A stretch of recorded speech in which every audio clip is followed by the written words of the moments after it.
नमस्कार, आप देख रहे हैं एनबी न्यूज और मैं हूं आपके साथ पवन पांडे। स्वागत है आपका हमारे इस खास कार्यक्रम में। प्रधानमंत्री नरेंद्र मोदी पिछले 7 साल से केंद्र की सत्ता पर बने हुए हैं। उनके कार्यकाल में एक तारीख बेहद खास बन गई है और ये तारीख 5 अगस्त की है। दरअसल साल 2019 में एक बार फिर प्रधानमंत्री बनने के बाद पीएम मोदी ने जम्मू कश्मीर से अनुच्छेद 370 खत्म किया था। वहीं बीते साल 2020 में अयोध्या में राम मंदिर का शिलान्यास किया, जिसके बाद इस साल 5 अगस्त को क्या होने वाला है, इस पर चर्चा शुरू हो गई है। मोदी सरकार ने बीते 2 सालों में ऐतिहासिक फैसले लेकर अपने विरोधियों को चौंकाया है। वहीं क्या इस साल भी इस दिन कुछ ऐतिहासिक फैसला लिया जाएगा? क्या मोदी सरकार एक बार फिर कुछ ऐतिहासिक निर्णय लेकर अपने विरोधियों को चौंका देगी? दरअसल साल 2019 5 अगस्त को प्रधानमंत्री नरेंद्र मोदी ने देश को संबोधित करते हुए कहा था कि अटल जी और करोड़ों देशभक्तों का आज वो सपना पूरा होने जा रहा है जो उन्होंने जम्मू कश्मीर के लिए देखा था। उन्होंने इस दिन जम्मू कश्मीर से अनुच्छेद 370 हटाने का फैसला लिया। वहीं बीते साल 2020 में प्रधानमंत्री नरेंद्र मोदी ने अयोध्या में राम मंदिर के निर्माण की आधारशिला रखी। आज एक बार फिर 5 अगस्त का दिन है। मोदी सरकार का अगला टारगेट क्या है, इसको लेकर कई सवाल खड़े होते दिख रहे हैं। वहीं उत्तर प्रदेश के मुख्यमंत्री योगी आदित्यनाथ का एक वीडियो सोशल मीडिया पर वायरल होता हुआ दिखाई दे रहा है। इस वीडियो में योगी का बयान बेहद दिलचस्प बन गया है। उन्होंने 5 अगस्त के दिन लिए गए ऐतिहासिक फैसलों का जिक्र किया और इस दिन के मायने समझाए। उन्होंने कहा कि 5 अगस्त का दिन सर्जिकल स्ट्राइक के लिए जाना जाता है, कश्मीर से अनुच्छेद 370 हटाए जाने के लिए जाना जाता है, वहीं राम मंदिर निर्माण कार्य की शुरुआत के लिए भी जाना जाता है। ऐसे में अब हर कोई केवल इतना जानना चाहता है कि मोदी सरकार इस साल आज के दिन क्या करने वाली है। आपको बता दें कि आज अयोध्या में रामलला के मंदिर परिसर में कई कार्यक्रम होंगे। इस दौरान पीएम मोदी वर्चुअली शामिल होंगे। उम्मीद जताई जा रही है कि 5 अगस्त की इस ऐतिहासिक तारीख पर कुछ बड़ा ऐलान पीएम मोदी कर सकते हैं।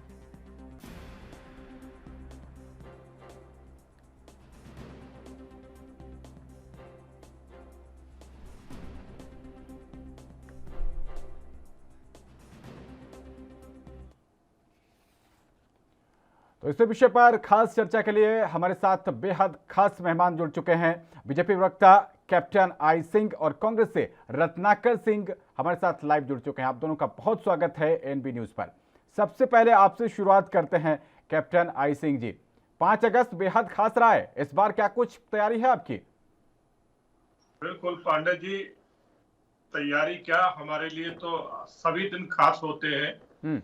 और 5 अगस्त तो ऐसा दिन है जो इतिहास में लिखा गया है। आपने देखा होगा कि जिस तरह से धारा 370 जिसने कश्मीर हमारे देश में होते हुए भी उसको इस तरह से बना रखा था इन धाराओं ने कि वहां हमारा भारत का नागरिक अपनी इच्छा अनुसार कुछ कर नहीं सकता था। और वहां हमारे तिरंगा झंडे का अगर अपमान भी कर दिया जाए तो कोई वहां मान्य नहीं था। हमारे संविधान की वहां कोई मान्यता नहीं थी।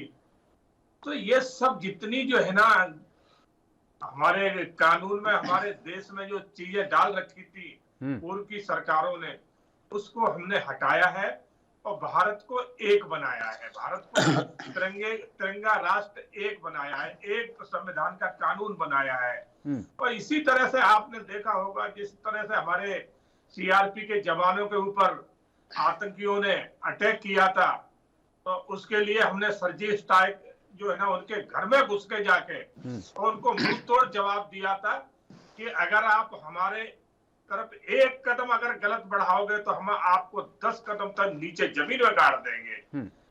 इसी तरह से ये चीजें तो जनता को पता है, कि जनता आज ये भी जानना चाह रही है कि 2019-2020 के बाद 2021 में क्या खास हो सकता है। इसको लेकर कुछ पार्टी से अगर आपको कोई जानकारी दी गई हो। पांडे जी, जानकारी सब है, मगर जानकारी समय के अनुसार ही अगर जनता को पता चले ना तो अच्छा रहता है। बाकी आप जो भी होगा इस देश में, इस देश की जनता के हित में होगा, आप ये निश्चित रहे। और जितने पुराने कानून ऐसे हैं कि जो जनता को वर्षों से जो है ना पेरते आए, जनता उनमें पिसती आई है जी, तो उनको भी हटाना हमारा काम है। क्योंकि वर्षों से जनता इन कानून की वजह से इतना परेशान थी कि उनके ऊपर क्राइम भी हो जाए जनता के ऊपर, और जनता जो है ना क्राइम के बाद कुछ कर भी नहीं पाती थी और क्रिमिनल बच जाते हैं। चलिए ठीक तो है। इसी तरह से ऐसी बहुत सी चीजें हैं हम्म जो हम जो करेंगे देश हित में और जनता के हित में कर रहे हैं। रत्नाकर जी, कांग्रेस पार्टी किस जी तरीके से देखती है 5 अगस्त को? देखिए, ये देश हित का जो कह रहे हैं बातें कि देश हित में है, जुड़ी हुई चीजें हैं, बहुत सारी चीजें देश हित में जुड़ी हुई हैं। इन्होंने ये 370 धारा 370 हटाया, उसका हमने विरोध नहीं किया है, लेकिन तरीके का विरोध जरूर किया है कि जिस तरह से धारा 370 हटाया गया वो कहीं न कहीं अलोकतांत्रिक तरीके से किया गया। वहां के लोगों को रत्नाकर जी विश्वास माफी चाहते हैं, नहीं आमतौर पर पहले सवाल के जवाब में मैं टोका टाकी नहीं करता हूं, पूरा सवाल का जवाब पूरा करने देता हूं, लेकिन आप जो कह रहे हैं कि आपने विरोध नहीं किया था, वो मंजर सभी को याद है जब अधीर रंजन चौधरी जी, आपके नेता, आपके ही है ना, जी, वो जब बाहें लोकसभा लहरा के लहरा के बात कर रहे थे कि इसके लिए तो यूएन जाना चाहिए था, तो इसको क्या माना जाए? नहीं, देखिए 370 का हमने विरोध नहीं किया। 370 के भाजपा भारतीय जनता पार्टी जो मोदी सरकार है उसके तरीका जो हटाने का तरीके का विरोध किया है हमने। 370 का विरोध क्या अलोकतांत्रिक था इस तरीके में? वहां की जो जम्मू कश्मीर की सरकार है, वहां की जम्मू कश्मीर सरकार है, उसकी सहमति जरूरत थी। अब उस वक्त जब ये हटाया गया उस समय एलजी ही सरकार थे। जो लीडर हैं, आपने जम्मू कश्मीर के जो वहां की जनता है, जो वहां के लीडर हैं, उन लीडरों से आपने वार्ता किया क्या? आपने वहां के लोगों को कॉन्फिडेंस में लिया क्या? आप उठे और रातों रात जो है धारा 370 हटाकर वहां पे जम्मू कश्मीर के जो नेता हैं, लोकल जो नेता लोग हैं, उनको आपने जेल में डाल दिया। साल भर तक जेल में डाल दिया। ठीक है, आपने वहां पे जेल में डाल दिया न लोगों से। आपने कहा कि वहां पे 370 हटने के बाद आतंकी गतिविधियों में कमी आ जाएगी, लेकिन आज देखिए आज की परिस्थिति क्या है। आए दिन आतंकी गतिविधियां हो रही हैं। तो कहीं न कहीं आप जो कह रहे हैं वो झूठ कह रहे हैं। आप लोगों में झूठा प्रचारित कर रहे थे। एक इंटरव्यू आप देख लीजिए, कश्मीर पे ही है, उस कश्मीर पे जो अभी इन्होंने कोई भी नया इन्वेस्टमेंट वहां पे बोले कि हम नया इन्वेस्टमेंट लाएंगे, वहां पे प्रगति करेंगे, विकास करेंगे, लेकिन वहां पे अभी कोई भी नया इन्वेस्टमेंट या प्रगति विकास का काम देखने को नहीं मिल रहा है। ये किताबी बातें भले बोल दें कि हम ये करने वाले हैं, हम वो करने वाले हैं, हम ऐसा करने वाले हैं, वैसा करने वाले हैं, लेकिन फिलहाल की सच्चाई यही है कि 300 वहां पे कश्मीर में भी आतंकी गतिविधियां अभी जारी हैं। विकास के नाम पे कोई नया इन्वेस्टमेंट, कोई बड़ी कंपनी वहां पे नहीं पहुंची है। रत्नाकर जी, इस चीज पर डेवलपमेंट को लेकर मैं उनसे जवाब ले लूंगा, लेकिन आप जो भी बात कर रहे हैं रत्नाकर जी, आप जो भी बात कर रहे हैं कि जिन नेताओं को वहां पर जेल में डाल दिया गया, जबकि कई लोगों को नजरबंद किया गया था, जबकि अगर जेल की बात की जाए तो पुराना दौर याद आएगा जब शेख अब्दुल्ला को बिना बताए और कश्मीर से बाहर ले जाकर आपकी सरकार में जेल में डाला गया था। तो जब आप एक उंगली उठा रहे हैं तो 3 उंगलियां आपकी तरफ भी उठ रही हैं। देखिए, परिस्थिति तभी की अलग थी, आज की परिस्थिति वैसी नहीं है। आज की परिस्थिति में आपने जो घरों में नजरबंद किया, लोगों को जेल में डाला, आप कहीं आज लोकतांत्रिक मर्यादा को जो है निभाते हुए आपको उस तरह की चीजें करनी चाहिए थी। हमने कांग्रेस पार्टी ने हमेशा से जो है इनका जो तरीका है उस तरीके पे प्रश्न उठाया है हमने। बाकी हमने कभी विरोध नहीं किया कि हमने 370 हट गया उसका विरोध किया है। मीडिया में भले ये प्रोपेगेंडा चलाते रहे, ये लोग कहते हैं। सबसे आसान होता है रत्नाकर जी मीडिया पर सवाल उठाना, सबसे आसान होता है, लेकिन जनता देखती है और लोकतंत्र की सबसे बड़ी जज जो है वो जनता ही है। जनता ने अधीर रंजन चौधरी का वो भाषण भी देखा था। खैर कैप्टन जी, आप उंगली उठा रहे थे, सब आप अपना बात रखेगा, लेकिन साथ ही मैं आपसे ये पूछना चाहता हूं कि जब 2019 के बाद बीते 2 सालों में जम्मू कश्मीर में क्या कुछ परिवर्तन हुआ, कितना डेवलपमेंट हुआ, कितनी पत्थरबाजी की घटनाओं में कमी आई, कितने आतंकी आप लोगों ने मारे, ये कुछ आप बताएंगे देशवासियों को? पांडे जी, मैं अपने कांग्रेस के वक्ता का जवाब देना चाहूंगा। इन्होंने कहा इनका तरीका ठीक नहीं था, इनका ये नहीं था। तो इनकी स्थिति वो है, इनकी हालत है कि हम जो भी करें तो करेक्टर हमारे लिए तो कह देते हैं कि आप कर रहे हैं वो करेक्टर ढीला और ये जो करे वो रास लीला। तो हम इनको ले जाना चाहेंगे जिस तरह से इन्होंने इमरजेंसी लगाई थी और उसमें पूरे देश को नजरबंद कर दिया था, पत्रकारों की आजादी छीन ली गई थी। अगर कोई इनके विपक्ष में बोलता था उसको सीधा जेल में डाल दिया था। मतलब पूरा देश अस्त व्यस्त हो गया था। तो ऐसी क्या जरूरत थी उस टाइम जब इन्होंने लगाया था? और ये कह रहे हैं कि इनको वहां के लोकल नेताओं से बात करना चाहिए था। तो महबूबा लोकल सीएम रह चुकी थी। ठीक है कैप्टन जी, माफी चाहते हैं, वक्त एक छोटे से ब्रेक का हो रहा है और ब्रेक के बाद जब वापस आएंगे तो आपका वक्तव्य भी पूरा करवाएंगे। बने रहिए एनबी न्यूज के साथ।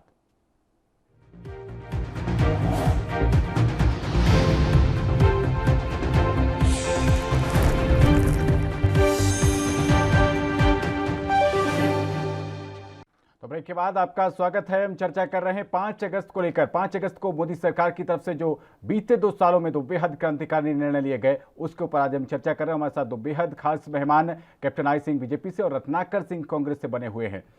कैप्टन जी, पहले तो अपना आप जवाब पूरा करिए। जी, मैं पांडे जी वही इनको बताना चाह रहा हूँ कि इन्होंने कहा कि वहाँ के नेताओं से चर्चा करना चाहिए। तो वहाँ की जो सीएम थी, पूर्व सीएम महबूबा मुफ्ती, उनके शब्द तो दुनिया ने सुने ही थे। उन्होंने कहा कि धारा 370 को हाथ लगाने बचेंगे नहीं, उनका पूरा शरीर जल जाएगा और तिरंगा उठाने वाले पैदा नहीं होंगे। इस तरह के तो शब्द थे वहाँ के नेताओं के। और इन्होंने कहा जेल में डाला, हमने किसी को जेल में नहीं डाला है, हमने उनके घर में ही उनको रखा है, जेल में किसी को नहीं डाला है। जेल में अगर डाला है तो जो आतंकवादी थे, जिनको जो है ना एयरलिफ्ट करा के ये दिल्ली आते थे और सीएम के साथ उनका डिनर, सीएम नहीं पीएम के साथ बैठ के वो डिनर करते थे, जिनके ऊपर 40 50 हत्याएं जुड़ी हुई है, 4 जो है ना एयरफोर्स के अफसर उन्होंने एक साथ मारे थे, उनके साथ इनके पीएम बैठ के डिनर करते थे और उनके साथ प्लानिंग बनाते थे। ये क्या बात करेंगे? हमने ऐसा नहीं कुछ किया है, हमने जो भी किया है शांतिपूर्वक किया है। लेकिन कैप्टन जी, अगर आंकड़ों की बात करें तो आंकड़े बताते हैं कि 2021 में अभी भी 76 घटनाएं जो है वो पत्थरबाजी की हो चुकी हैं। 10 जो है वो घटनाएं ऐसी हुई हैं जिनमें सुरक्षा बल चोटिल हुए हैं हमारे, और आतंकवादियों की घुसपैठ भी अभी जारी है। इस साल अभी तक करीब 178 आतंकवादी पकड़े जा चुके हैं, तो लीकेज तो अभी भी है। पांडे जी, मैं आपको बताना चाहूंगा, क्योंकि वहां का जो क्षेत्र है वो चारों तरफ से बॉर्डरी क्षेत्र है और पहाड़ी एरिया क्षेत्र है, फिर भी हमारी सेना चप्पे चप्पे पे लगी है। मगर जो हमारे बीच में सही आतंकी पैदा हो रहे हैं, जो जहां वहां रह रहे हैं उन्हीं में से पैदा हो रहे हैं, तो हम उनको सबक भी सिखा रहे हैं। आपने देखा होगा इसी 1 महीने के अंदर हमने वहां 80 से ज्यादा आतंकवादियों को 2 गज जमीन के नीचे गाड़ दिया है। और पत्थरबाजी की आपने जो घटना देखी है, पहले तो अगर हमने आतंकवादियों को हमारे सुरक्षा बल जैसे ही घेरा डालते थे और पत्थरबाज तुरंत पहुंच जाते थे, तुरंत एक्शन में रहते थे। आज कहीं छुटपुट घटना एकाध हो रही है, आज वो चीजें खत्म हो चुकी है, क्योंकि जितने अलगाववादी थे जो इनको बढ़ावा दे रहे थे, आज वो हमने सब जेल में डाल दिए। उनकी जहाँ जगह होना चाहिए वही पहुंचा दिया है। जो देशद्रोह का काम कर रहे थे, मैंने बता दिया कि देशद्रोहियों की जगह पीएम के साथ डिनर नहीं है, उनकी जगह जेल में है।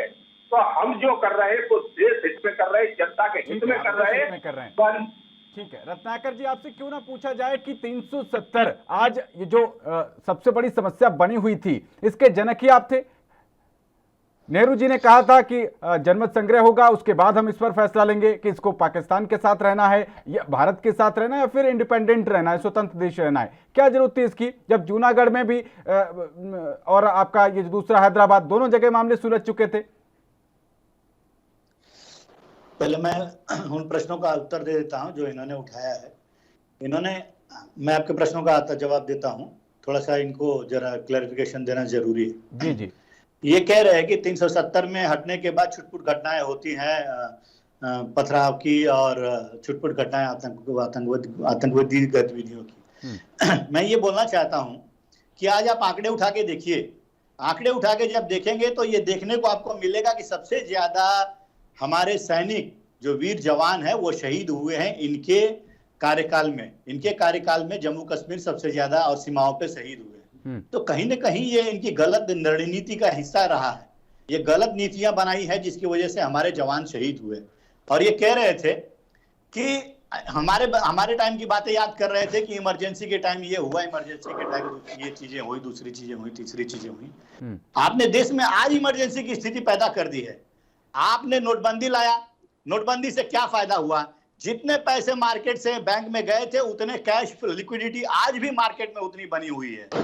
इनफैक्ट लोग कितने परेशान हुए, लोगों की शादियां जो है वो नहीं हो पाई, लोगों को जिनको कैश की रिक्वायरमेंट थी जहां पे, वहां पे वो कैश दे नहीं पाए। सैकड़ों लोग जो लाइन में लग के अपनी जान गंवा बैठे। ये तो दूसरा विषय हो गया। आज जब हम उन विषयों पर बात करेंगे रत्नाकर जी, तो उस दिन आपको जरूर बुलाएंगे। फिलहाल यहाँ पर एक छोटे से ब्रेक के लिए रुक रहे हैं और ब्रेक के बाद जब आएंगे तो आपका जवाब जो है पूरा करवाएंगे। बने रहिए एनबी न्यूज के साथ।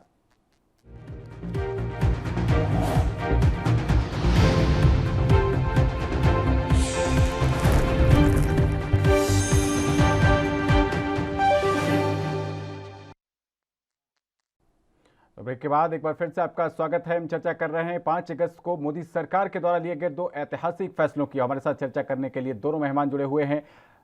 रत्नाकर जी, आप अपना जवाब पूरा करिएगा, लेकिन एक कॉम्प्लीमेंट्री क्वेश्चन ये भी है कि जब 565 रियासतों का समायोजन हुआ, एक अखंड राष्ट्र बनाया गया, तो उस समय जो एक लेटर बनाया गया था वो सब पूरा सेम था सभी 565 रियासतों का। उसमें एक ब्लैंक जगह थी, एक जगह डेट भरी जानी थी और दूसरी जगह वहां के जो मुखिया थे उनका साइन किया जाना था।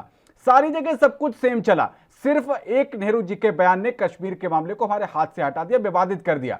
तो ये सवाल तो आपसे जब तक ये इतिहास रहेगा, जब तक आगे आने वाला भविष्य रहेगा, तब तक ये पूछा जाएगा। देखिए, मैं वो सवाल वही पूरा करना चाह रहा हूं। पहले जो कैप्टन आई सिंह ने कहा था कि हमारे समय में इमरजेंसी में बहुत सारी अव्यवस्थाएं हो गई थी।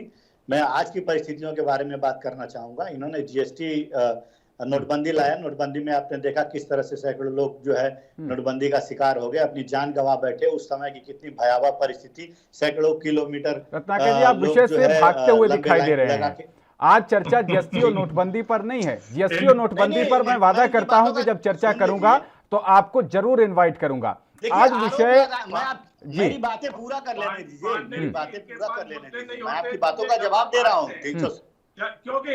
चलिए ठीक है, हो गया। आपका हो गया। नोटबंदी और जीएसटी से परेशानी हुई, आपके आरोप लग गए। अब बात करते हैं कि जो 370 को लेकर एक बड़ी परेशानी बनी, जो बहुत बड़े कष्ट झेला, हमारे सुरक्षा बलों को बहुत ज्यादा पीड़ा हुई, उसके जनक भी तो आपकी पार्टी को माना जाएगा।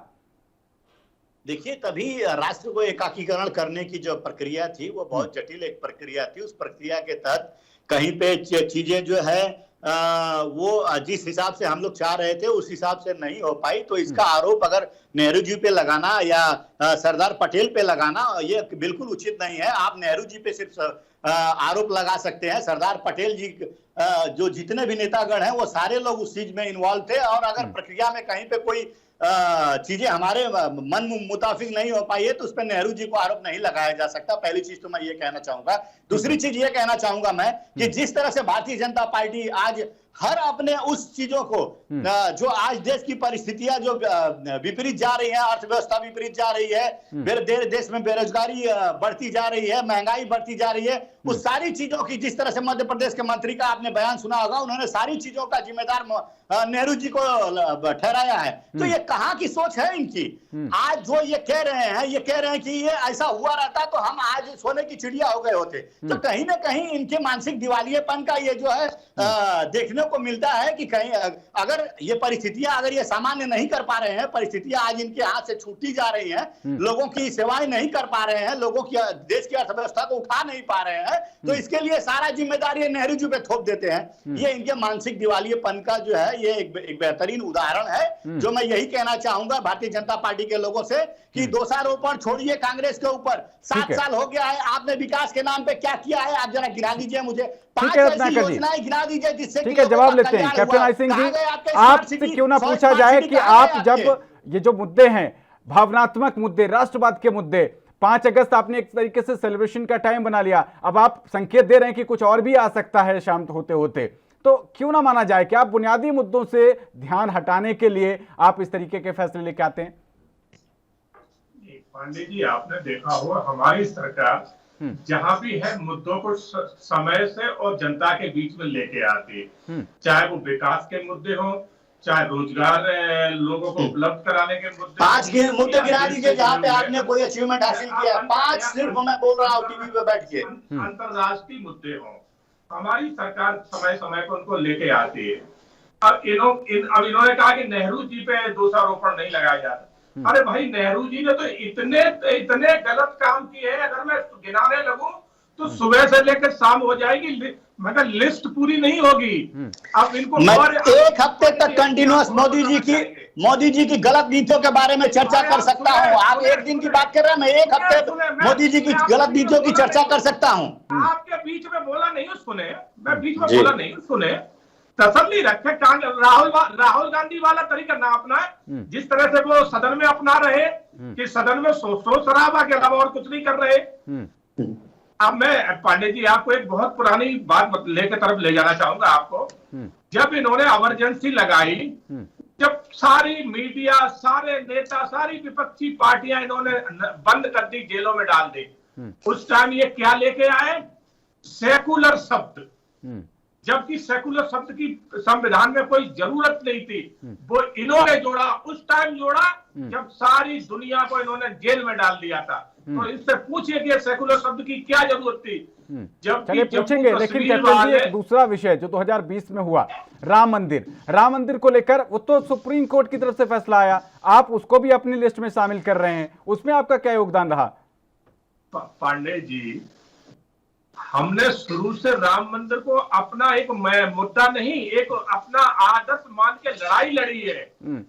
उसके ऊपर जो है ना, नहीं, इन्होंने तो इतने साल तक उस पर तारीख ही नहीं होने दे रहे थे। और थोड़ा सा आप पिछले लोकसभा चुनाव चले जाए, आप क्या कहा था इनके वरिष्ठ पूर्व मंत्री और सुप्रीम कोर्ट के वकील कपिल सिब्बल ने कि राम मंदिर का फैसला चुनाव से पहले नहीं आना चाहिए, तारीख पहले नहीं पड़ना चाहिए। तो इस तरह की इनकी सोच थी। और ये तो बात ये है कि कोर्ट ने ही किया है, सुप्रीम कोर्ट के ही माध्यम हुआ है, क्योंकि वो कोर्ट में चल रहा था। अगर कोर्ट में नहीं चल रहा होता हम फिर भी लड़ाई लड़ रहे थे। तो लेकिन आप लोगों ने ये साफ गोई से नहीं बताया कैप्टन जी कि अगर सुप्रीम कोर्ट में आपके मन मुताबिक राम मंदिर के पक्ष में फैसला नहीं आता, तो आप लोग अपनी संवैधानिक कोई और तरीका अपनाते, आप उसको संसद से पास करते। इस पर आपकी क्लैरिटी नहीं थी। बहरहाल रत्नाकर जी, आप कुछ कहना चाह रहे हैं? जी बिल्कुल, देखिए, ये राम मंदिर के नाम पे लोगों को सिर्फ मूर्ख बनाने का भारतीय जनता पार्टी ने काम किया है। यह जो है ढिढोरा पीटती है और अपने आप को राम का आदर्श मान के जो बात करती है, वो बिल्कुल गलत बात है। ये जो झूठे लोग हैं, रत्नाकर जी यहाँ पर एक छोटे से ब्रेक के लिए रुक रहे हैं और ब्रेक के बाद आएंगे तो आपसे पूछेंगे कि अटकाने भटकाने लटकाने का जो आरोप आप पर लगता था, उस पर क्या कहेंगे आप? बने रहिए एनबी न्यूज के साथ।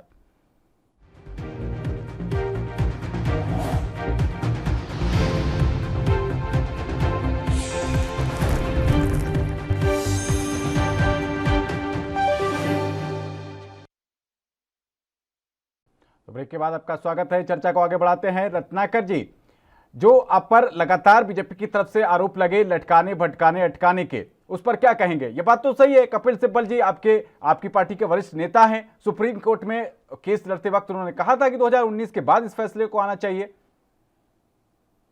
देखिए, राम मंदिर के नाम पे जिस तरह से भारतीय जनता पार्टी ने लोगों को बेवकूफ बनाया है, वो सबके सामने नहीं, आप जवाब इसका दें। आप इसका जवाब दें कि कपिल सिब्बल ने ऐसा क्यों कहा। मैं इस पे जवाब ठीक है कैप्टन जी, लेते हैं। अभी आप ही कह रहे थे कि मैं बात की शुरुआत करता हूं, किस तरह से आप लोगों ने जनता को मूर्ख बनाया है। ये सारी तथ्यों को मैं तथ्य के साथ बात करूंगा, आप सुन लीजिए। कपिल सिब्बल का भी मैं जवाब दूंगा, आप सुन लीजिए, जरा 2 मिनट सुन लीजिए। ठीक है रत्नाकर जी। देखिए क्या हुआ, जब हमारी सरकार थी, कांग्रेस पार्टी की सरकार थी, नरसिम्हा राव की सरकार, तो यही कांग्रेस पार्टी ने सदन में एक प्रस्ताव लाया था राम मंदिर बनाने के लिए। लेकिन ये वही भारतीय जनता पार्टी है जो आज दोहरा चरित्र अपना रही है, जो ये ढिढोरा पीट रही है कि राम मंदिर हम बना रहे हैं, हमने राम मंदिर का श्रेय अपने ऊपर ले रही है। उस समय यही भारतीय जनता पार्टी वह राम मंदिर बनाने का विरोध की थी और सदन में वो प्रस्ताव पारित नहीं होने दिया था। हम लेके आए थे, कांग्रेस पार्टी लेके आई थी। अगर इनकी नियति होती कि हाँ राम मंदिर बनेगा, तो उस समय इन्होंने ये सपोर्ट किए होते। लेकिन रत्नाकर जी, आपकी पार्टी ने तो हलफनामा दिया था सुप्रीम कोर्ट में,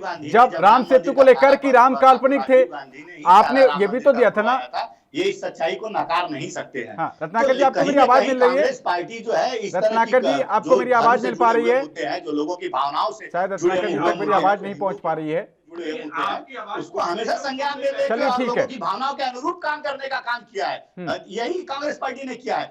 लेकिन यह भारतीय जनता पार्टी जो ढिढोरा पीटती है कि राम मंदिर हम लाए हैं, हमने आदेश लाया, हमने बनाया, हमने जिन चीजों को किया, ये बिल्कुल गलत है। ये सुप्रीम कोर्ट के निर्णय के तहत राम मंदिर का आज जो तो फिर निर्णय अभी लिया तो गया और रत्नाकर राम जी मंदिर बनाया जा मंदिर रहा की है, हम इसका आधारशिला स्वागत रखे करते हुए हैं। एक कांग्रेस पार्टी इसकी बिल्कुल स्वागत करती है और राम मंदिर भव्य मंदिर बने। हम राम के वंशज हैं, मैं खुद राम का वंशज हूँ, और राम मंदिर भव्य बने ये हम लोग चाहते हैं। ये पूरा भारत की जनता चाहती है, क्योंकि राम हमारे आदर्श हैं।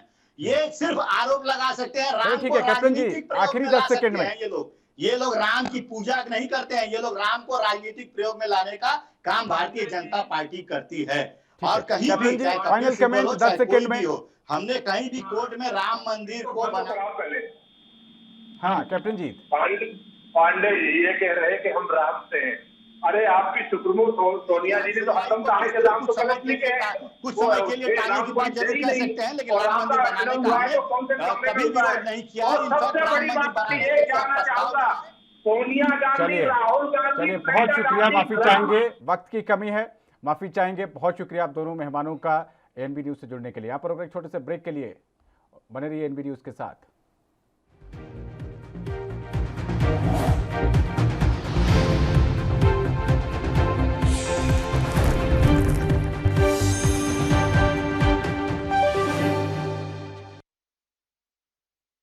खास कार्यक्रम में आप सभी का स्वागत है। यूपी में 2022 में होने वाले विधानसभा चुनाव से पहले सभी पार्टियां अपने कोर के अलावा जातिगत समीकरण को साधने में जुट गई हैं। इसी क्रम में समाजवादी पार्टी ब्राह्मणों को अपने पाले में लाने की कोशिश में है। वो आज प्रबुद्ध वर्ग का सम्मेलन करेगी। छोटे लोहिया के नाम से मशहूर समाजवादी पार्टी के नेता जनेश्वर मिश्रा की जयंती पर उनके पैतृक गांव शुभानथी में सम्मेलन करेगी। समाजवादी पार्टी जनेश्वर मिश्रा के पैतृक गांव बलिया जिले के बैरिया तहसील के शुभनतही गांव से ये प्रबुद्ध वर्ग का सम्मेलन की शुरुआत कर रही है। जनेश्वर मिश्रा की जयंती पर उनके पैतृक गांव शुभनतही में सपा की ओर से आयोजित प्रबुद्ध वर्ग सम्मेलन के कई सियासी मायने निकाले जा रहे हैं। इस सम्मेलन को आगामी यूपी विधानसभा चुनाव के मद्देनजर ब्राह्मण पॉलिटिक्स की सियासी कवायद के रूप में देखा जा रहा है। और जबकि समाजवादी पार्टी के प्रबुद्ध वर्ग सम्मेलन में समाजवादी पार्टी के बड़े ब्राह्मण नेताओं का जमावड़ा होगा। सम्मेलन में समाजवादी पार्टी के वरिष्ठ नेता माता प्रसाद पांडे, सनातन पांडे, संतोष पांडे और मनोज पांडे समेत कई अन्य नेता शामिल होंगे। समाजवादी पार्टी के प्रबुद्ध वर्ग सम्मेलन के जरिए वो ब्राह्मण वोटरों को साधने की कवायद में जुटी हुई नजर आ रही है। गौरतलब है कि आने वाले विधानसभा चुनाव से पहले सभी दल अपने अपने जो कोर वोटर्स हैं उनके अलावा जातीय समीकरण को साधने में जुट गए हैं। तो दलितों की हितैषी कही जाने वाली बहुजन समाज पार्टी भी इन दिनों ब्राह्मण मतदाताओं को साधने के लिए अपने राष्ट्रीय महासचिव सतीश चंद्र मिश्रा के नेतृत्व में प्रबुद्ध सम्मेलन कर रही है। इसके अलावा यूपी की सत्ता से काफी सालों से बाहर चल रही कांग्रेस पार्टी भी अपने महासचिव प्रियंका गांधी के नेतृत्व में बीते 3 अगस्त से दलित स्वाभिमान यात्रा कर दलित मतदाताओं को अपनी ओर खींचने में जुटी है। वहीं 10 अगस्त को प्रियंका गांधी लखनऊ पहुंच रही हैं। राजनीति के जानकार बता रहे हैं कि सत्ताधारी पार्टी बीजेपी भी ओबीसी और पिछड़ी जातियों के साथ साथ ब्राह्मणों को साधने में लगी हुई है। तो ऐसे में सवाल उठता है कि जब चुनाव एकदम से नजदीक है, ऐसे में जातियों की पॉलिटिक्स कितना कुछ अहम हो जाती है और एक बार फिर से अचानक से ब्राह्मण क्यों यूपी की सत्ता में किंग मेकर के रूप में उभरते हुए नजर आ रहे हैं।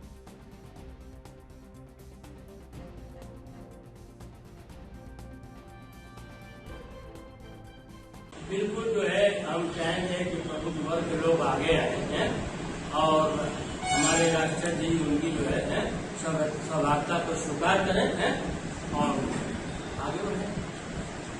मंत्री जी क्या ये माना जाए कि बसपा की तरफ से सपा भी ब्राह्मणों को उभारने के लिए काम कर रही है?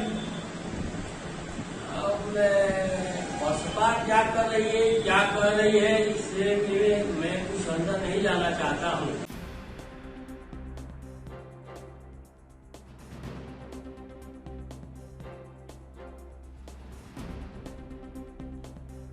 इसी विषय पर चर्चा करने के लिए हमारे साथ बीजेपी से कैप्टन आई सिंह लाइव जुड़े हैं और समाजवादी पार्टी से फोन लाइन पर संजीव त्रिवेदी जुड़ गए हैं। बहुत स्वागत है आप दोनों का एनबी न्यूज पर। सबसे पहले आपसे शुरुआत करते हैं संजीव त्रिवेदी जी, एकदम से आपको ये ब्राह्मणों की याद क्यों आने लगी? देखिए एक बात समझ लीजिए, समाजवादी पार्टी ने कभी जाति विशेष की राजनीति नहीं की। समाजवादी पार्टी के लिए सारी जातियां बहुत महत्वपूर्ण हैं और ब्राह्मण चूंकि समाज का सबसे सर्वोपरि माना जाता है, समाज को एक दिशा देने का काम करता है, इसलिए ब्राह्मण समाजवादी पार्टी के लिए हमेशा पूजनीय रहा है। और ये जो लोग कहते हैं कि याद आई, ऐसा नहीं है। समाजवादी पार्टी के लिए ब्राह्मण समाज हमेशा दिशा देने का काम करता रहा है। हमारे माननीय ज्ञानेश्वर मिश्र जी का जन्मदिन है और पूरे प्रदेश में पूरा समाजवादी पार्टी का एक कार्यकर्ता ज्ञानेश्वर मिश्र जी को याद करते हुए सड़कों पर साइकिल उतार रहा है। लेकिन ब्राह्मणों को साधने के लिए ही तो ये सब कर रहे हैं आप। आपकी पार्टी को MY फैक्टर वाली पार्टी कहा जाता है कि मुस्लिम और यादव के आप कॉम्बिनेशन से अभी तक चुनाव जीतते रहे हैं। अब ऐसे में आप ब्राह्मणों की तरफ एक तरीके से उनको रिझाने की कोशिश कर रहे हैं, तो सवाल तो उठेंगे।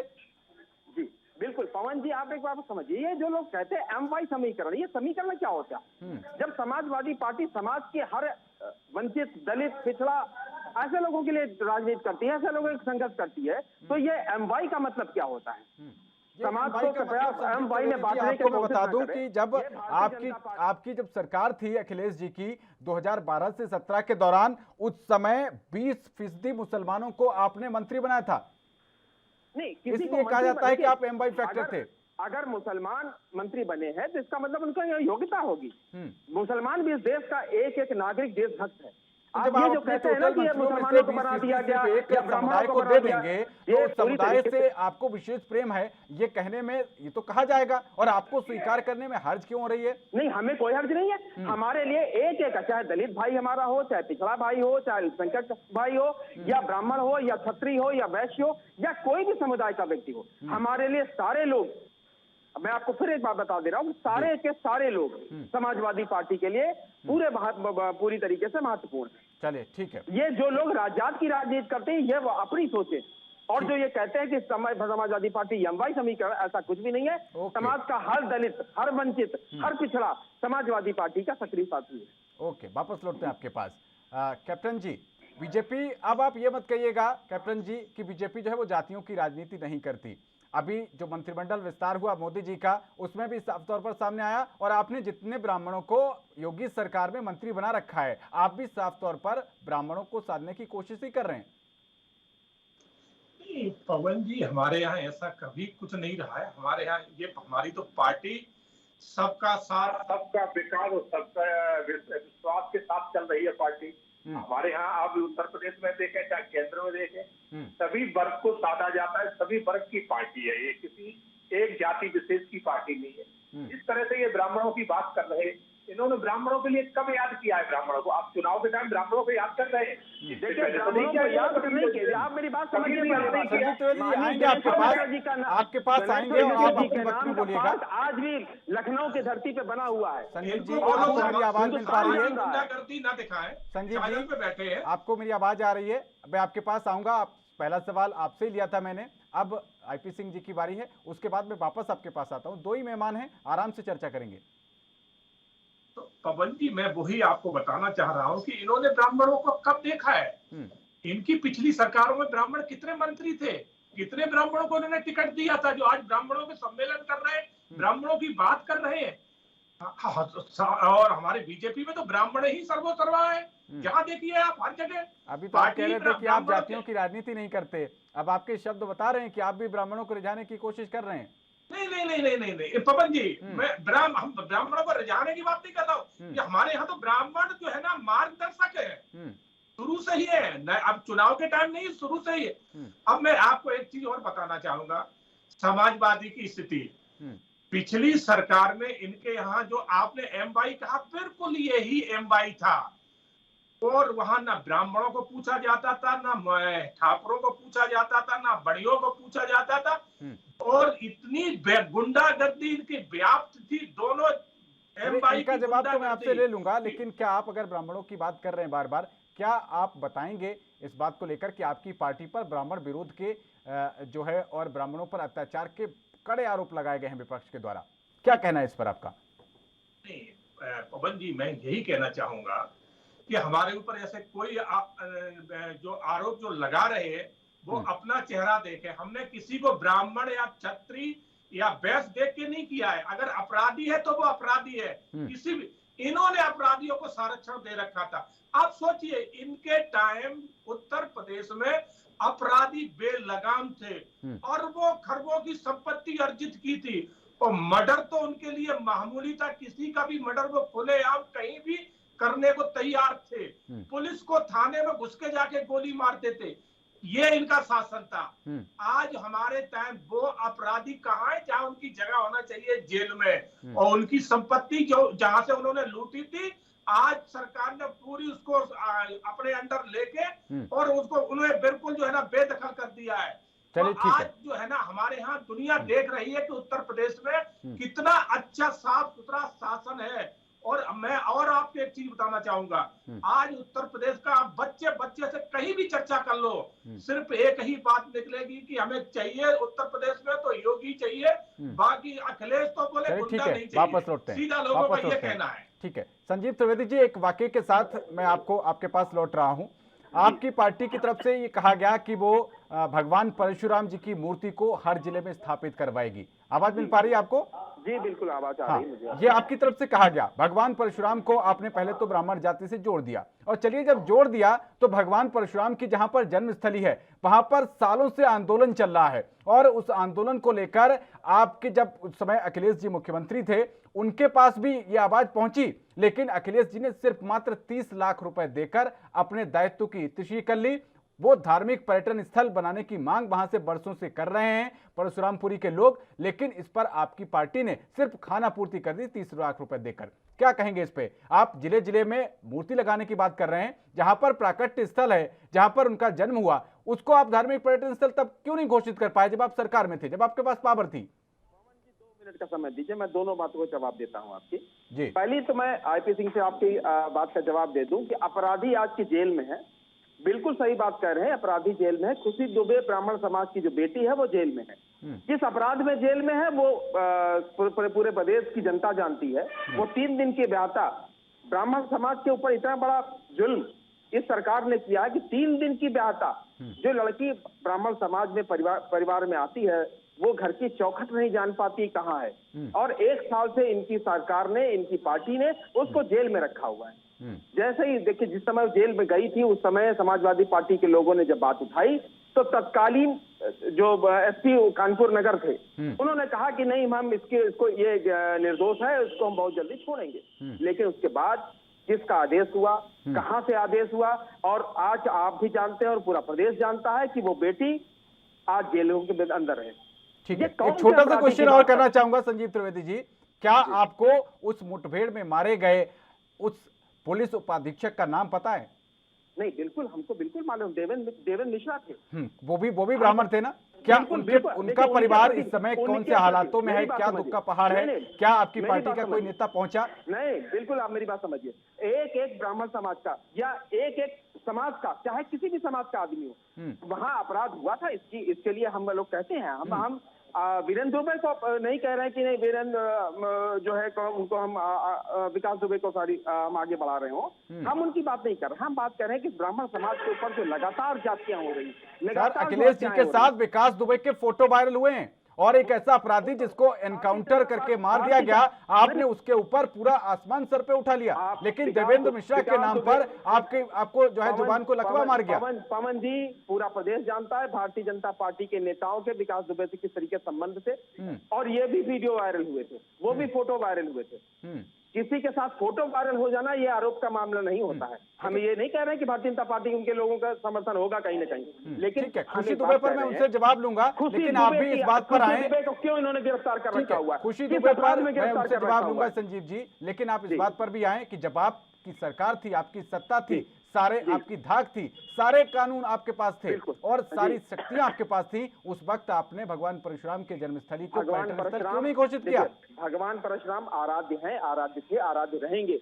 भगवान परशुराम के नाम की छुट्टी घोषित करने का काम माननीय राष्ट्रीय अध्यक्ष जी अखिलेश यादव जी ने किया था।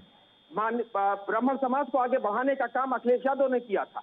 ब्राह्मण समाज को जिस तरीके से भी आगे सशक्त किया जा सकता था उसके हर तरीके की प्लानिंग की। और अकेले ब्राह्मण समाज नहीं, पूरे समाज की बात करिए, पूरे समाज को आगे बढ़ाने का काम किया गया था। उसमें एक ब्राह्मण समाज भी था और भगवान परशुराम ब्राह्मण समाज के आराध्य देव हैं। उनके नाम की छुट्टी ये सरकार जैसे आती वैसे खारिज कर देती है और कहती नहीं वो भगवान नहीं, वो महापुरुष थे। भगवान विष्णु के छठे अवतार है भगवान परशुराम और एकमात्र जीवित अवतार आज जिनको माना जा, हमारी सनातन पद्धति में जो माना जाता है कि भगवान परशुराम आज भी इस धरती पे हैं, उनको ये कहते हैं कि नहीं उनके नाम की छुट्टी नहीं होगी। लेकिन किस तरीके से सिर्फ आप किसी भगवान के नाम पर, ठीक है, आप छुट्टी करके अपने कार्यों की इतिश्री कर लेते हैं। नहीं, बिल्कुल एक बड़ी आस्था एक वर्ग विशेष की जुड़ी हुई है, उसके लिए क्या कल्याणकारी योजनाएं आपने वहां चलाई? और अगर आप उस क्षेत्र को धार्मिक पर्यटन स्थल घोषित कर देंगे तो वहाँ की तस्वीर बदल जाएगी। आपको जानकारी शायद ना हो, आपकी ही पार्टी का, संजीव जी शायद आपको जानकारी ना हो, आपकी पार्टी का ही विधायक भी है वहां पर परशुरामपुरी में। बिल्कुल बिल्कुल, आप मेरी बात समझिए। पूरे प्रदेश के यहाँ पर वक्त हो रहा है छोटे से ब्रेक के बाद वापस आएंगे तो आपसे आगे बात करेंगे। फिलहाल बने रहिए एनबी न्यूज के साथ।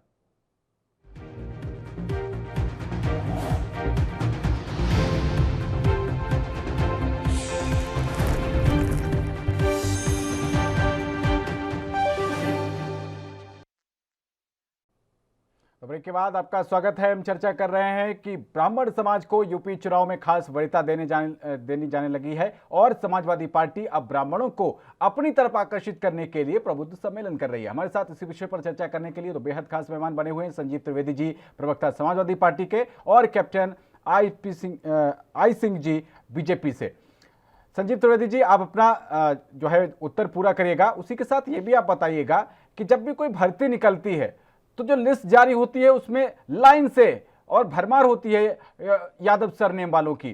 अखिलेश यादव जी जहां भी पहुंचते हैं वहां भी वो जब अपनी किसी रैली को संबोधित करते हैं तो बोलते हैं कि यहाँ तो हमारे यादव भाई हैं, यहाँ तो हम जीत ही जाएंगे।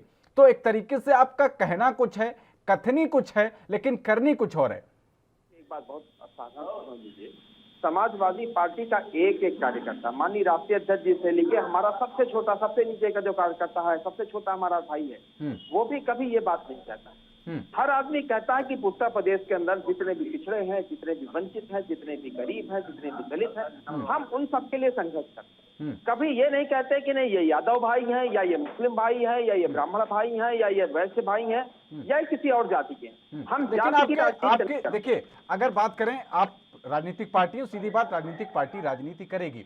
राजनीति की अगर बात की जाए, टिकट देने की आप और मंत्री बनाने की, ये दो चीजों से आप जातियों को, समीकरणों को साधते हैं, उनको उनका जो है भागीदारी देने का काम करते हैं। अगर बात करें तो आपने जो 2016 में 8वां मंत्रिमंडल विस्तार किया, उसके बाद ब्राह्मणों की मंत्रियों की संख्या बहुत मुश्किल से 6 हो पाई, 10% भी नहीं। और अगर टिकट वितरण की बात करें तो जहां पर भगवान परशुराम की जो जन्मस्थली है, बीते 10 वर्षों से विधानसभा का टिकट भी नहीं दिया आपने किसी ब्राह्मण को।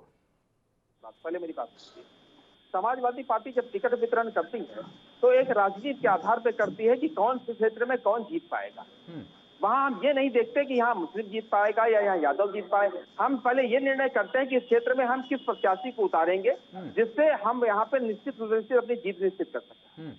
ठीक है, हम इसलिए नहीं किसी को टिकट देते कि नहीं हमको जाति का आंकड़ा भरना है। संजीव जी, हम पहले रहा है, माफी चाहते हैं, टोकना पड़ रहा है आपको, लेकिन जिस भगवान परशुराम की आप, जिन परशुराम भगवान की बात कर रहे हैं आप, वहां पर आपका जो प्रत्याशी है ना, वो 2 बार हार चुका है, न सिर्फ विधानसभा का चुनाव बल्कि नगर पालिका का चुनाव भी।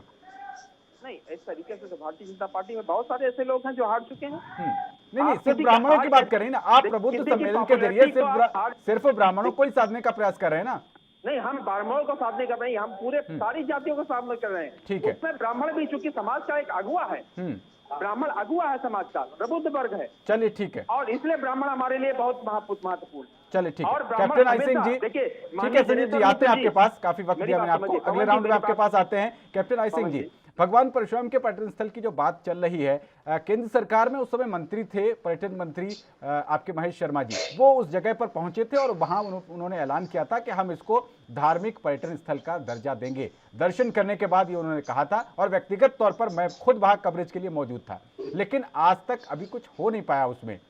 सिर्फ बात हुई थी उस समय, आपके वहां से सांसद ने कृष्णानाथ जी, उनकी थोड़े से प्रयासों के बाद बताया गया था कि करीब 42 करोड़ रुपए की धनराशि स्वीकृत हुई है वहां के सौंदर्यीकरण के लिए, लेकिन वो भी 42 लाख तक सीमित रह गए। नहीं, मैं पवन जी आपको बताना चाहूंगा, आप इस निश्चिंत रहे, भगवान परशुराम ब्राह्मणों के ही नहीं सभी के आदर्श हैं, सभी के जो है ना पूज्य भगवान हैं। तो ये और जो महेश शर्मा जी वहां घोषणा करके आए हैं, निश्चित रूप पे आप मान के चले कि वो कार्य पूरा होगा, उसके ऊपर हमारी तैयारियां पूरी हैं और उनको जो है ना समय आते ही अमली जामा पहनाया जाएगा। वो हमारे एजेंडे में है, ये आप ना सोचें। हम इनकी तरह थोड़ी हैं। इनके मुखिया ने, जिसको अखिलेश जो पिछली बार मुख्यमंत्री थे इनके, आज इनके राष्ट्रीय नेता हैं कैप्टन जी, आपकी पार्टी पर पहले आरोप लगते थे कि मंदिर वहीं बनाएंगे लेकिन तारीख नहीं बताएंगे। ये भगवान राम के मंदिर को लगते थे। भगवान राम 7वें अवतार हैं, भगवान परशुराम 6ठे अवतार हैं भगवान विष्णु के।